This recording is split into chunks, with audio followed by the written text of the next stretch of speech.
They had it all: power, wealth, and a life of luxury that few could even dream of. But on an ordinary night, a seemingly insignificant encounter with a young street artist set in motion a fate no one could have predicted. What began as a moment of arrogance and disdain quickly turned into something much bigger, something that would turn their world upside down. Could pride truly bring down the most powerful? Could someone who had been humiliated find a way to triumph without losing their essence? Get ready for a story of twists, painful lessons, and a destiny no one could have imagined. Akihiko and Noriko Sato were, to many, the picture of perfection. He, a man with a serious expression, always impeccably dressed in custom-tailored suits, commanded a tech empire worth billions of dollars.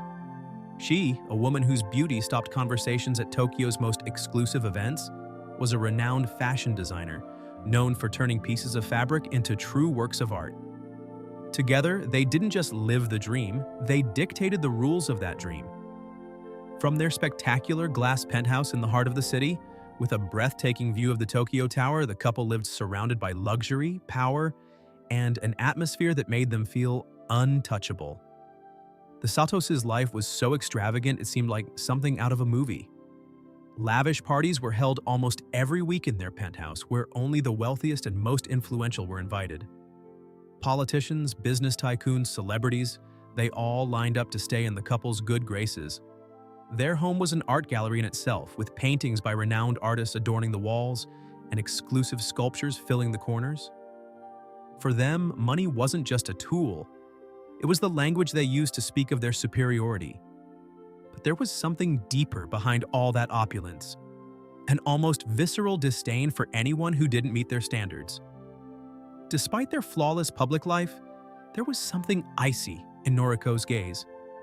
She had the ability to judge someone with a single look, as if she could measure a person's worth by the label on their clothes or the way they pronounced their words.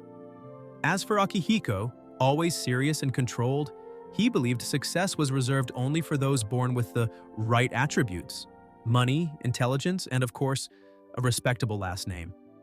This worldview made them blind to the value of the people around them, especially those struggling to survive. But not everything was parties and glamour. Deep down, there was a quiet fear the couple never admitted, not even to themselves.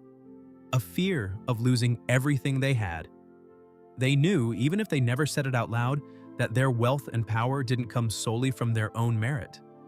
They had inherited the empire from their parents and grandparents, and now they carried the responsibility of keeping the Sato lineage untarnished.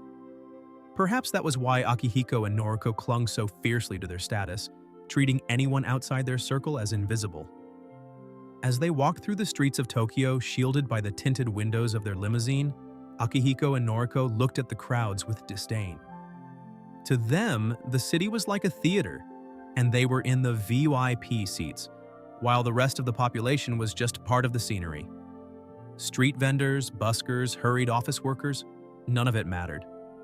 All that mattered was that the world recognized them as the absolute protagonists. At that moment in their lives, the Satos firmly believed that nothing and no one could shake their pedestal. They were untouchable, at least in their own minds.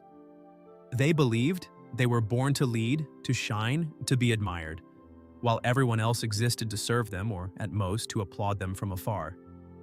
It was this quiet arrogance rooted in years of privilege that would define the course of their lives and lead them to an inevitable confrontation with someone they never imagined could matter. But life has mysterious ways of challenging pride. Little did Akihiko and Noriko know that no matter how much they thought they were in control, something small, seemingly insignificant, was about to cross their path. Something no amount of money, power, or influence could prevent. The encounter that would change their lives was closer than they could imagine, and it would all begin on an ordinary street, in front of a young artist whose name until then meant nothing to them. That night, the air in Tokyo was filled with a mix of urban energy and the faint scent of autumn leaves. The Satos' limousine glided smoothly through the bustling streets, illuminated by the neon lights that colored the city. Akihiko and Noriko were on their way to a luxurious charity gala, where they would be the main hosts. It was the kind of night they loved, surrounded by camera flashes, empty compliments, and of course, the certainty that their position of power remained intact. But as they waited at a red light, something on the sidewalk caught Noriko's attention. "Look at that," she said, pointing out the window with a mix of curiosity and disdain. Akihiko, who was fiddling with his phone, glanced up indifferently. Outside, a young man sat on the ground, surrounded by canvases and brushes. He seemed oblivious to the hurrying crowd, focused on finishing a painting. His paint-stained fingers moved with delicate precision as vibrant colors took shape on the canvas.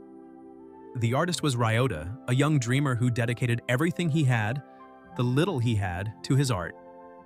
For him, each painting was a piece of his soul, an attempt to be seen in a world that seemed to ignore him. Noriko decided to get out of the car, more out of boredom than anything else.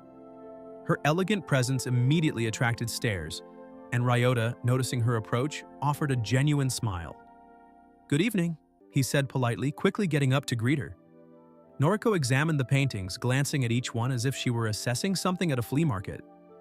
"How much is this?" she asked, pointing to a piece depicting a winter scene, a snow-covered village with a child playing alone.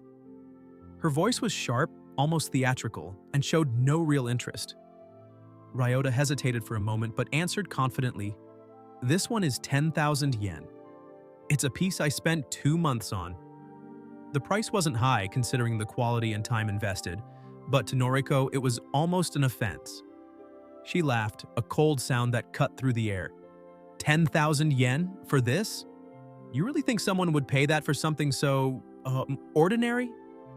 Akihiko, who had decided to get out of the car to see what was happening, approached, sizing up the young man with a calculating look. "You should sell this for 1,000 yen at most," he said with a slight, sarcastic smile. "Maybe then you'll get some customers." Those words were like knives to Ryota. He tried to hide his embarrassment, but his eyes didn't lie. "My work isn't just a price tag," he replied calmly. "Each brushstroke has a story, each detail carries an emotion." But Noriko had already lost interest. She rolled her eyes, shrugged, and turned to go back to the limousine. Akihiko followed, casting one last disdainful glance at Ryota. "Good luck, kid," he muttered before getting into the car. And with that, the Satos drove away, leaving behind a young artist standing there, holding his painting as if it were the only thing that still mattered in the world. Ryota stood there for a few minutes, trying to process what had just happened. He'd faced humiliation before. It was common for someone in his position. But there was something different about this interaction. Maybe it was the way Noriko and Akihiko looked at him, as if he were less than human. Or maybe it was the way they dismissed his art, something he poured so much love and effort into creating. His fists clenched not in anger, but in determination.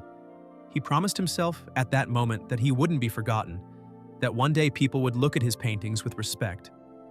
"They'll remember me," he whispered softly, looking at the canvas in his hands.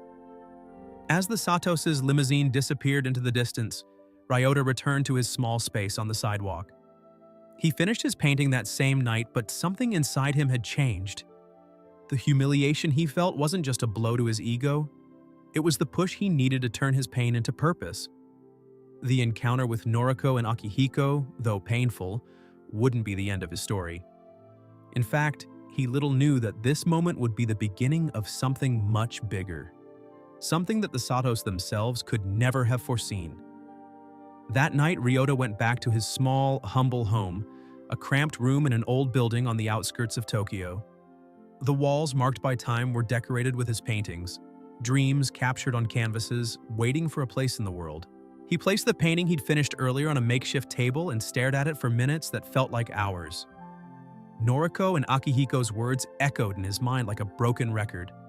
Amateur, ordinary, worthless. He could have given in to the hurt, to the discouragement. But instead, something unexpected happened. Ryota felt the warmth of a new flame igniting in his chest. The flame of an unwavering purpose. "They don't understand now," he muttered to himself, his eyes fixed on his painting. "But one day, they will." In the days and weeks that followed, Ryota immersed himself completely in his work, almost as if he were in a trance. He spent hours painting nonstop, losing track of time. Each brushstroke seemed charged with a different, almost visceral energy. It wasn't just art, it was his soul, his struggle, his indignation transformed into beauty. He began to experiment, creating bold textures and intense colors, something he'd never tried before. He wanted each painting to scream a message. I exist. I matter. But it wasn't just his technique that evolved.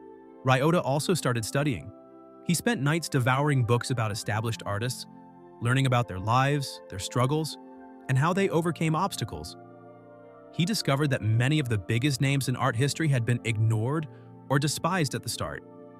And that discovery gave him a new kind of strength.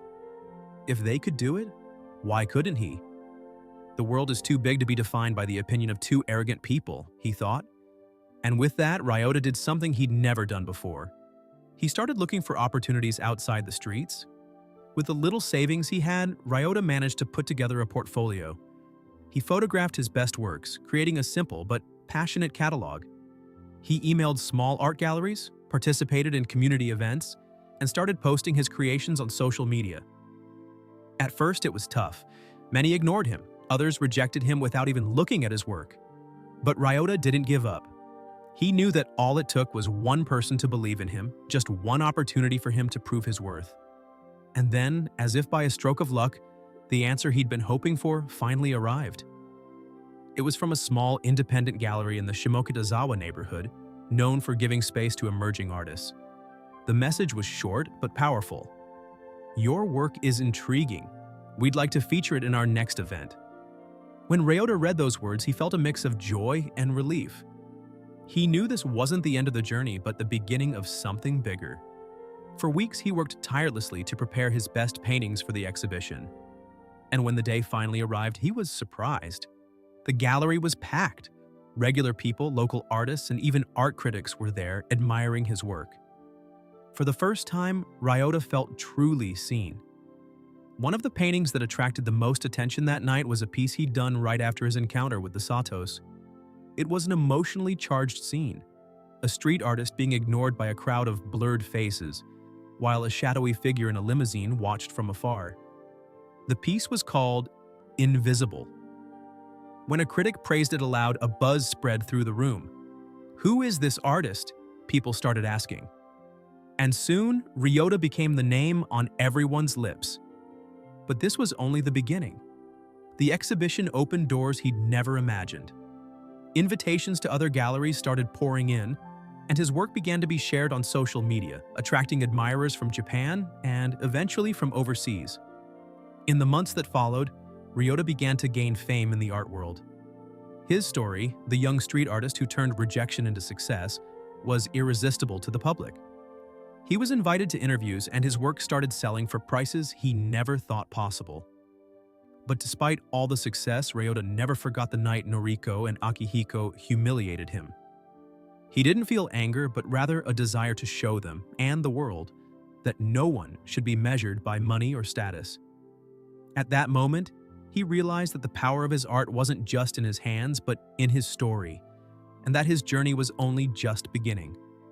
What he didn't know was that fate was preparing a reunion that would change the lives of everyone involved. What started as a simple invitation to a small gallery in Shimokitazawa quickly turned into an upward spiral Ryota could never have imagined. The authenticity and emotional intensity of his work began to attract the attention of influential people in the art world. A renowned collector present at his first exhibition bought one of his pieces and shared it on social media with warm praise, describing Ryota as an artist whose soul overflows with each brushstroke. The post went viral, and within weeks, Ryota's name was trending in contemporary art discussions across Japan. He was a rising sensation, someone who had come from nowhere and was winning hearts with his story and his talent. Weeks turned into months, and Ryota found himself participating in increasingly larger events. His works, once ignored on the streets of Tokyo, now held prominent places in prestigious galleries. Journalists wanted interviews, critics started calling him the next big name in Japanese art, and collectors were willing to pay fortunes to acquire his paintings. Each piece seemed to tell a profound story, often marked by themes of pain, overcoming adversity, and the search for purpose. universal themes that touched people on a visceral level. And the most impressive thing? Ryota stayed true to his roots. He continued to create from the heart without getting lost in the glitter of fame. But it wasn't just his talent that made people connect with him. It was his story. When people discovered that Ryota had started as a young street artist selling paintings to survive, his journey became incredibly inspiring. People loved the contrast between his humble beginnings and the glamorous world he was now beginning to inhabit. Ryota was a living example that talent, effort, and authenticity could open doors even for those starting from scratch.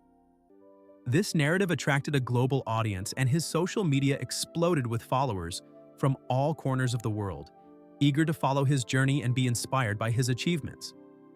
One of the biggest turning points in Ryota's career came when an international art curator, impressed by his piece Invisible, the one created after his encounter with the Satos, invited him to an exhibition in New York. It was his first opportunity outside Japan, and he knew this could change everything.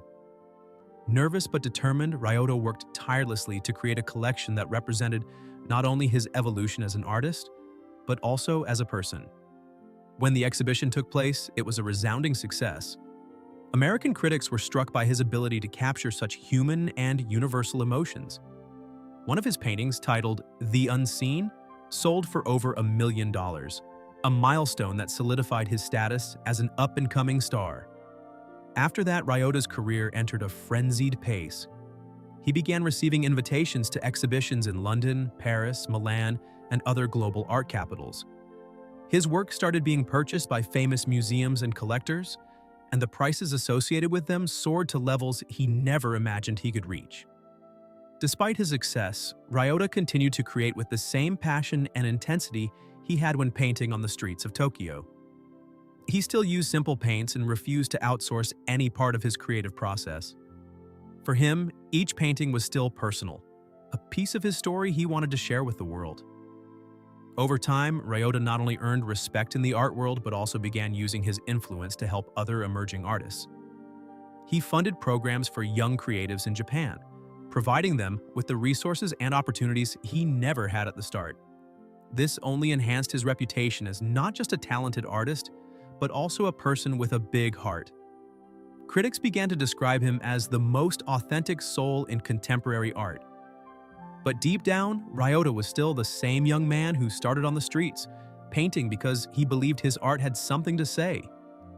Despite all the glamour, Ryota never forgot the night the Satos humiliated him. He held no grudges, but the memory of that experience lived on in his work. At every exhibition, Invisible was one of the most talked about pieces. People were fascinated by the story behind it, and the more attention the painting received, the more it became a symbol of his journey, and a reminder that no one, no matter how powerful, has the right to belittle someone else's dreams. However, fate had even grander plans in store. Ryota was about to encounter Noriko and Akihiko Sato in a way he never could have predicted, and the impact of that reunion would be devastating. The night was perfect for Tokyo's elite.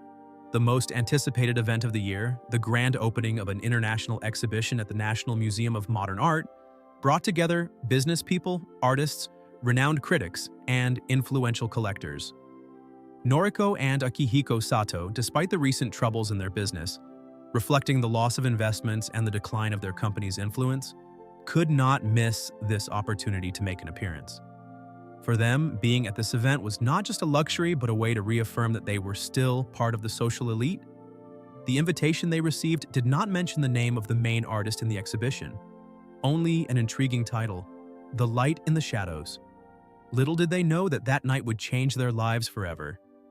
As they entered the grand hall decorated with pristine white walls and lighting that seemed to bring the artworks to life, Noriko and Akihiko walked with their usual rehearsed confidence.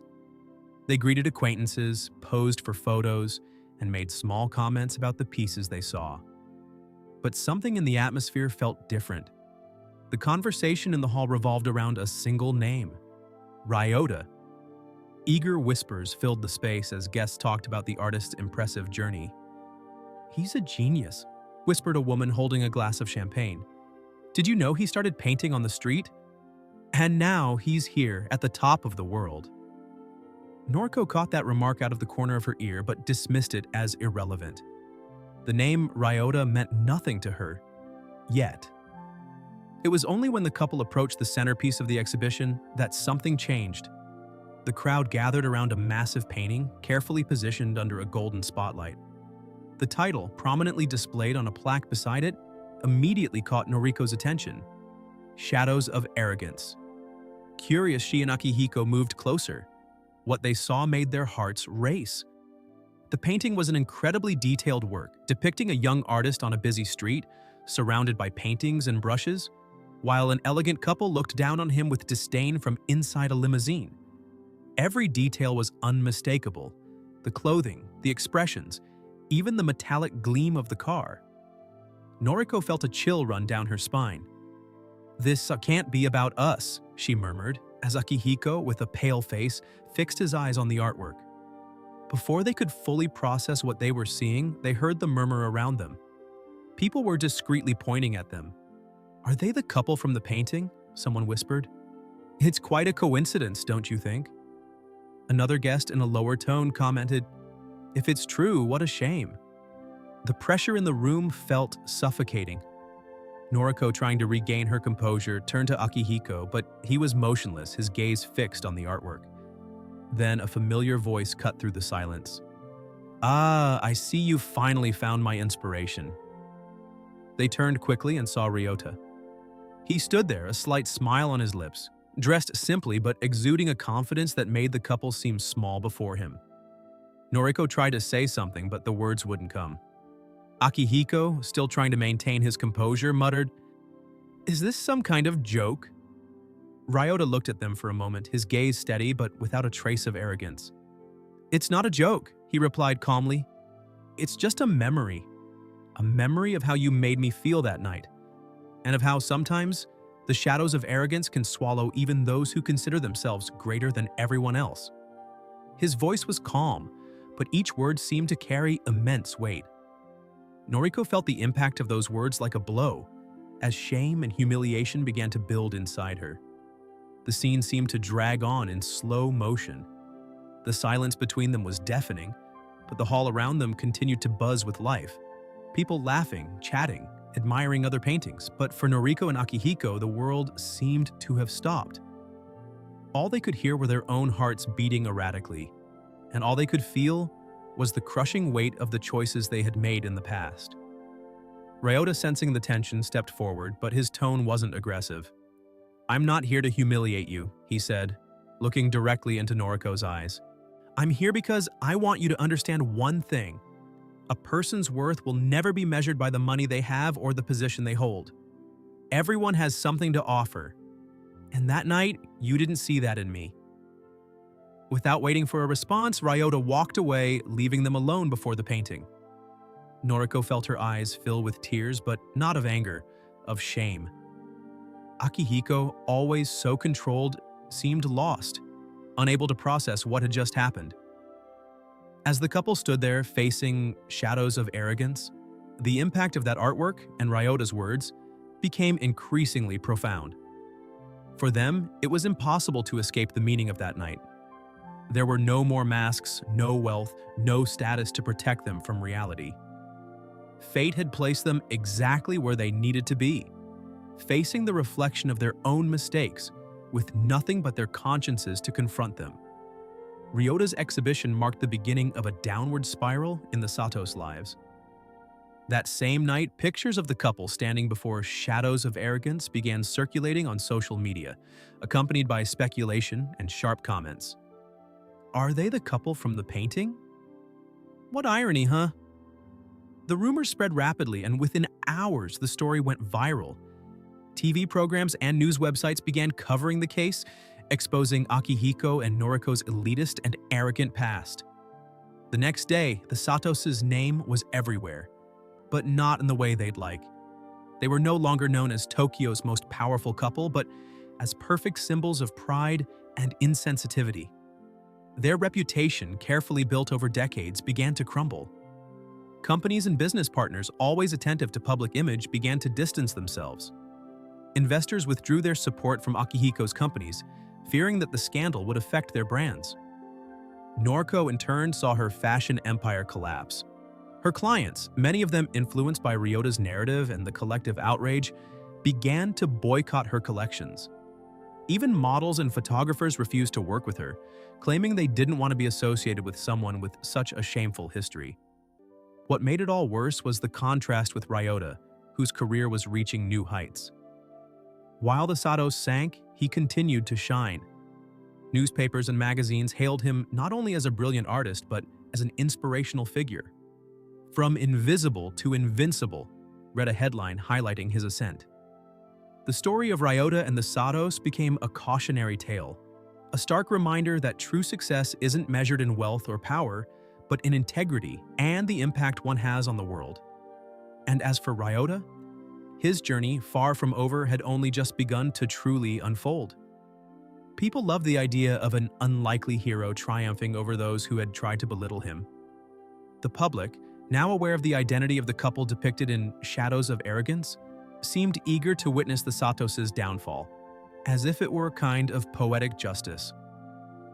At home, Akihiko and Noriko isolated themselves more and more. The luxurious penthouse that once symbolized their superiority now felt like a prison. Conversations between them became rare, and when they did occur, they were filled with accusations and blame. Noriko blamed Akihiko for not managing the damage sooner. Akihiko in turn said that Noriko had drawn all the negative attention with her arrogance during the incident with Ryota. They, once seen as an unbeatable couple, were now on the brink of collapse, both in their marriage and their professional lives. But the true downfall wasn't just financial or social, it was emotional. For the first time in years, Noriko found herself reflecting on her choices. She started to remember not just Ryota, but others she had treated with disdain throughout her life. Waiters, drivers, employees. How many times had she used cruel words without a second thought? Akihiko also felt the weight of his own arrogance, although he would never admit it aloud. He spent hours gazing out at the city through the penthouse windows, trying to understand how everything had slipped through his fingers so quickly. The public humiliation was just the beginning. The couple lost their penthouse after one of the major banks financing their businesses froze their assets.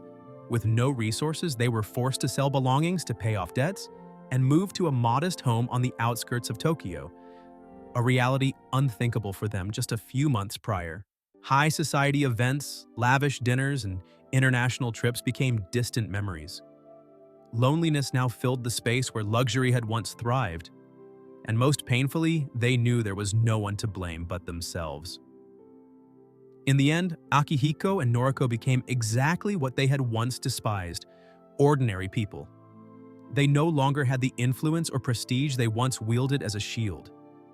The fall of the Satos was a cruel reminder that power and status are not eternal, and that the way we treat others along the way can ultimately determine how high or low we fall. For Noriko especially, there was a painful and inevitable lesson. Everything she had valued, wealth, appearance, social position, had vanished, leaving only a void she didn't know how to fill. And as they tried to rebuild their lives away from the spotlight, one thing was certain: they would never again underestimate the power of someone, no matter how humble they might seem. The days of luxury and arrogance for the Satos were in the past. In their new modest home, far from the bright lights of Tokyo, Akihiko and Noriko faced a reality they had never imagined living. The plain white walls contrasted sharply with the luxurious finishes of their former penthouse, and the silence that filled the room seemed to amplify the emptiness within them. Yet, strangely, in this environment stripped of all glamour, there was space for something new: reflection. For the first time in years, the couple had the time and the need to confront their own failures. The pride that had once sustained them now felt like an unbearable weight, and the shame of their mistakes forced them to question what really mattered in life. Noriko, once so focused on her appearance and status, began to rediscover things she had ignored for years. She started volunteering in small local communities, delivering clothes and food to struggling families. At first, it was something she did more out of a need to fill her time, but as the days went by, she began to feel something she hadn't experienced in a long time: purpose. By getting to know these people, their stories, and their struggles, Noriko realized the world was much bigger than the closed circle she had lived in. For the first time, she saw value in simplicity, empathy, and human connection. Gradually, the coldness that had defined her personality began to dissipate. Akihiko, on his end, found a different kind of redemption. He started working as a consultant for small businesses, helping entrepreneurs who were just starting their journeys. At first, it was hard for him to accept that he was no longer the powerful CEO who dictated the rules. But over time, he realized that his experience could genuinely make a difference in the lives of others. He began to appreciate the efforts of those struggling to build something from scratch, something he had never had to do, having inherited his empire. This work not only brought him a new respect for others, but also a renewed respect for himself. As the couple tried to rebuild their lives, Ryota's name continued to grow in the art world. His international exhibitions were a success one after another, and his works were sought after by collectors worldwide. But despite his fame, Ryota remained humble. He never forgot where he came from, or the hardships he faced. One day, during an interview for a newspaper, he was asked about shadows of arrogance and the Satos. Instead of seizing the opportunity to humiliate them further, Ryota replied with something that surprised everyone. "They were an important part of my journey. If it weren't for that night, I might never have found the strength to move forward. I hope they've found their way, just as I found mine." This statement, which quickly spread on social media, reached the Satos. Noriko read Ryota's words with tears in her eyes, feeling a mix of gratitude and regret. Akihiko, hearing the statement, fell silent for a long time before finally saying, "He has more dignity than we ever had." Those words, so simple, marked the beginning of something new between the couple. They realized that while they could never erase the past, there was still time to become better people. And together, they began to rebuild not only their lives but also their values and their relationship. In time, the Satos decided to do something they never imagined: reach out to Ryota. Not as an attempt to seek forgiveness, but as a sincere gesture of reconciliation. They sent a handwritten letter apologizing for how they had treated him and expressing gratitude for everything he had taught them, even indirectly. To their surprise, Ryota responded. He invited them to one of his exhibitions in Tokyo, saying he would like to see them again. When the reunion happened, there were no accusations or resentments, only an exchange of glances that spoke volumes. It was a moment of closure, not just for them, but for everything they had lived through. The final lesson of this story wasn't just for the Satos, but for everyone who heard it.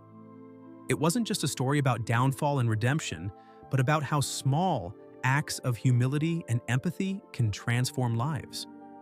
Noriko and Akihiko learned that a person's true worth isn't in the money they possess or the status they display, but in how they treat others. And Ryota, in turn, showed the world that even in the face of humiliation and disdain, it's possible to transform pain into purpose and achieve success without losing your essence. In the end, life is a blank canvas, and we are all artists, responsible for painting our stories with the colors we choose. Because in the end, life has a surprising way of coming full circle, and those you underestimate or humiliate today may be the very people who change the world, or your world. The tables can always turn, and when they do, it might be too late to correct your mistakes. If this story touched you, subscribe for more exciting and transformative narratives like this one. We want to hear your thoughts. Do you believe in karma? Share in the comments below. Your perspective might inspire someone today. Until next time.